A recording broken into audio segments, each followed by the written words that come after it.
Good morning प्यारे बच्चों। जैसे कि पिछले वीडियो में हम लोग प्रश्नावली 3.2 का क्वेश्चन नंबर 1 पढ़ चुके थे।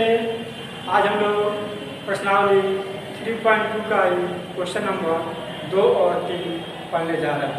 ठीक है, तो क्वेश्चन नंबर 2 आप लोगों के सामने लिखा गया है बोर्ड पे। पहले क्वेश्चन समझिए, फिर इसका आंसर समझिए। ठीक है, तो क्वेश्चन लिखा गया है कि किसी वर्ग की भुजा 2.3 मीटर है तो उसका क्षेत्रफल क्या होगा। क्या क्वेश्चन है? किसी वर्ग की भुजा 2.3 मीटर है तो उसका क्षेत्रफल क्या होगा। तो सबसे पहले समझिए पहले इसका डायग्राम। वर्ग क्या दिया प्रश्न में? तो प्रश्न में आपको वर्ग दिया है, वर्ग। जैसे मान लीजिए यहाँ पे क्या है जी, वर्ग है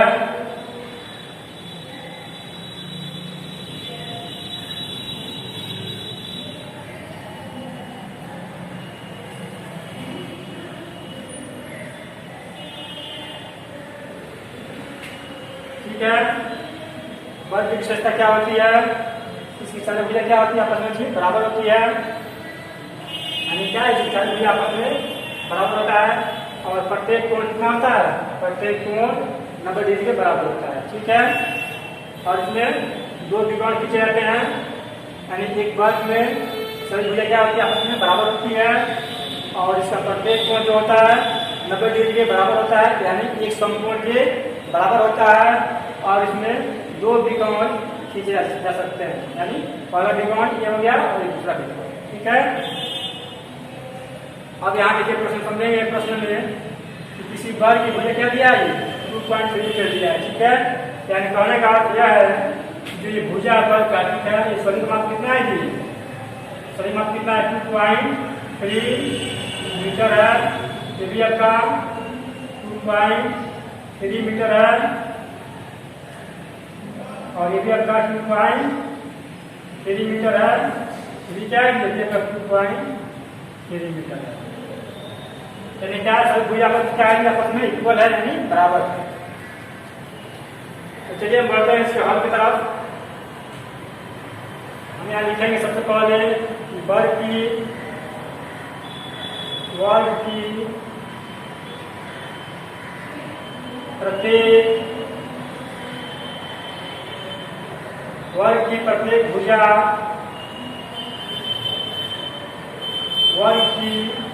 प्रत्येक भुजा की माप बराबर कितना दिया है जी? 2.3 मीटर। क्या दिया? 2.3 मीटर वर्ग की प्रत्येक भुजा की माप है। आपसे पूछा गया क्या जी? तो आपको निकालना है वर्ग का क्षेत्रफल। अब हम यहाँ लिखते हैं वर्ग का क्षेत्रफल बराबर क्या होता है जी? वर्ग का क्षेत्रफल होता था भुजा स्क्वायर। क्या होता है बराबर? भुजा स्क्वायर।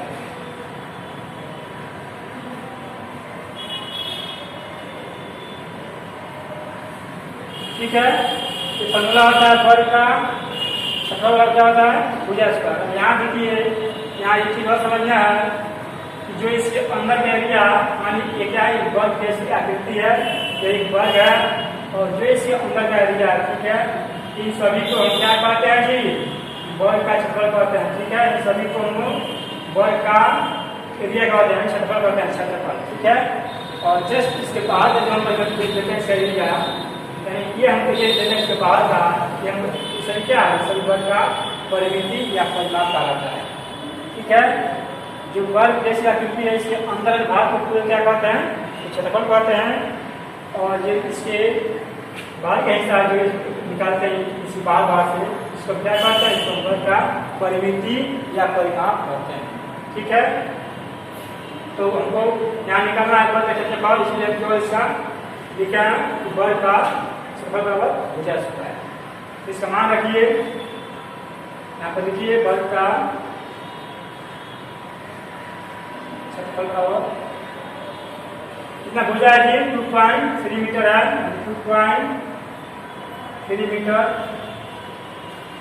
क्या कहते हैं, स्क्वायर करेंगे। और यहाँ ध्यान दीजिए कितना की संख्या है, संख्या बोल सकता है 23 बोल सकता है संख्या 23। अब यहाँ ध्यान दीजिए कि 23 का वर्ग क्या होता है जी, क्या होता है 23 का वर्ग 529। क्या होता है 529। अब यहाँ ध्यान दीजिए क्या पॉइंट है और इसे क्या स्क्वायर होता है, पॉइंट कितना पॉइंट में एक अंक है और इसे स्क्वायर का क्या है 2 अंक बाद दाएं से 2 बाद बचेगा 5.29। क्या है 5.29 मीटर स्क्वायर। क्या लिखेंगे स्क्वायर तो क्या है क्षेत्रफल, क्षेत्रफल मतलब क्या होता है, तो इसका मतलब होता है मीटर स्क्वायर। कितना करेगा 5.29 मीटर स्क्वायर का आंसर होगा।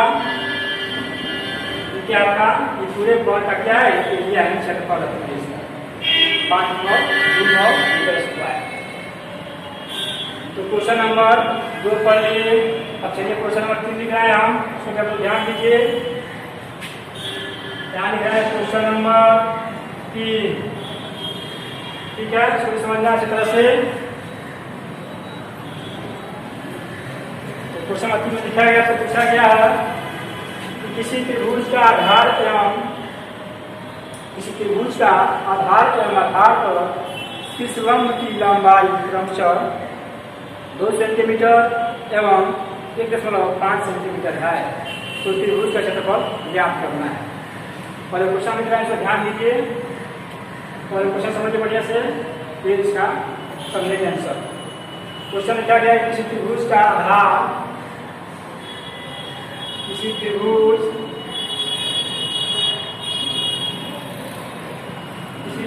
का आधार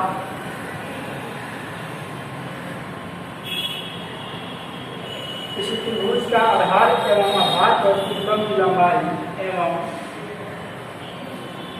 आधार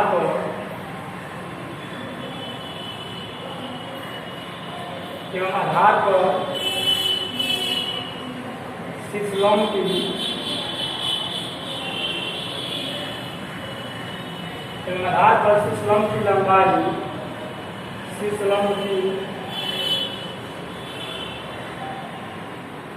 लंबाई क्रमशः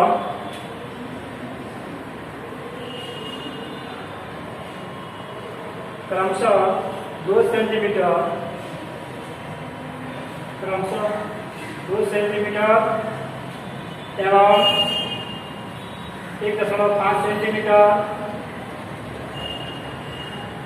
2 सेंटीमीटर एवं 1.5 सेंटीमीटर है, तो त्रिभुज का क्षेत्रफल ज्ञात करें।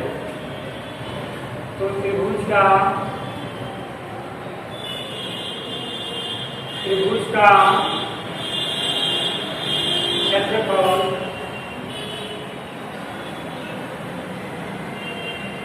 क्षेत्रफल ज्ञात करें।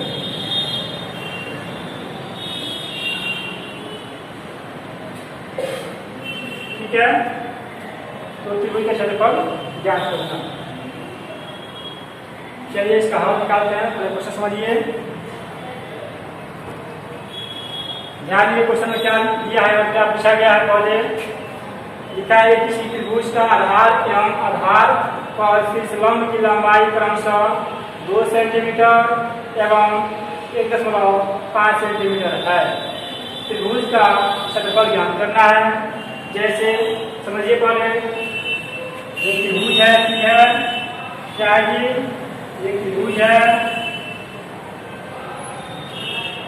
और दिखा गया त्रिभुज है, इसका क्या है, इसका आधार एवं आधार पर शीर्षलंब की लंबाई क्या है, इसका आधार कितना है जी, ठीक है, इसको आधार कहते हैं, इसको हम क्या कहते हैं, आधार कहते हैं। इस भुजा को समाप्त दिया है 2 सेंटीमीटर, ठीक है, लिखा है ना, ये आधार एवं आधार पर शीर्षलंब की लंबाई क्रमशः 2 सेंटीमीटर एवं 1.5 सेंटीमीटर। अब यहाँ कहा है कि शीर्षलंब क्या है, आधार के हम आधार पर शीर्ष लंब। अब देखिए यहाँ पे ये सबका आधार होगा, ठीक है, और यहाँ से पड़ेगा शीर्ष लंब, आधार से शीर्ष लंब।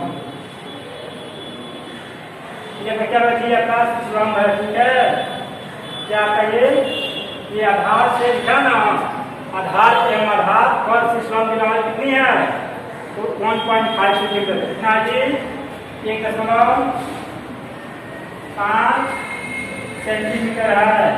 ये क्या आता है, 1.5 सेंटीमीटर का शीर्ष लंब की लंबाई। क्लियर। और आपका कितना आधार है, तो 2 सेंटीमीटर का आधार है, और आपका कितना शीर्ष लंब है जी, 1.5 सेंटीमीटर। ठीक है, मान लीजिए इस त्रिभुज का नाम दे देते हैं, ये शीर्ष ए है और शीर्ष बी है, शीर्ष सी है। ठीक है, हमने इसका नामकरण कर दिए, शीर्ष ए, शीर्ष बी और शीर्ष सी। हमारे क्या क्या है, त्रिभुज एबीसी है, जिसमें क्या है, बीसी कितना है, बीसी का 2 सेंटीमीटर है। बीसी क्या आता है, बीसी का आधार है। ठीक है, बीसी क्या है, आधार है, जिसकी लंबाई कितनी है, 2 सेंटीमीटर है। और हम यहाँ डी मान लेते हैं। ठीक है, ए बी सी, इसको हम डी मान लेते हैं। तो यहाँ पर ए डी क्या है, ए डी क्या है, शीर्ष लंब है, जिसकी लंबाई कितनी है, 1.5 सेंटीमीटर है, यानी 1.5 सेंटीमीटर क्या आपका ए डी है, और ए डी क्या आपका शीर्ष लंब है। क्लियर। तो इस डायग्राम का समझ गया है, क्या है आपका, ये आपका बीसी का आधार है, और ए डी का क्या है, शीर्ष लंब है। दोनों को माप दिया है। चलिए अब हम बढ़ते हैं इसके बाद की तरफ।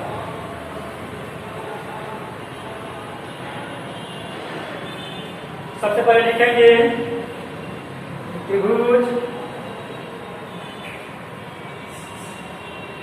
त्रिभुज का आधार बराबर कितना दिया जी, 2 सेंटीमीटर। फिर क्या दिया, ये लिखेंगे त्रिभुज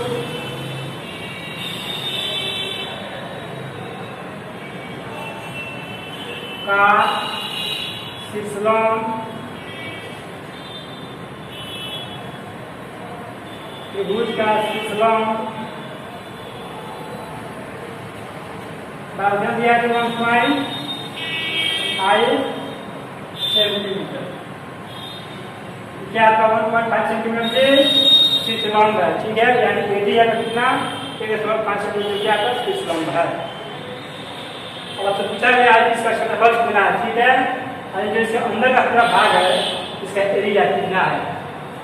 अब हम यहाँ लिखेंगे त्रिभुज का, त्रिभुज का क्षेत्रफल बराबर क्या हो जाता है जी, 1/2 गुने आधार गुने शीर्ष लंब, यानी 1/2 गुने आधार गुने शीर्ष लंब, 1/2 गुने आधार गुने शीर्ष लंब। इसका फॉर्मूला होता है त्रिभुज का क्षेत्रफल। ये समान भरते हैं, लिखेंगे 1/2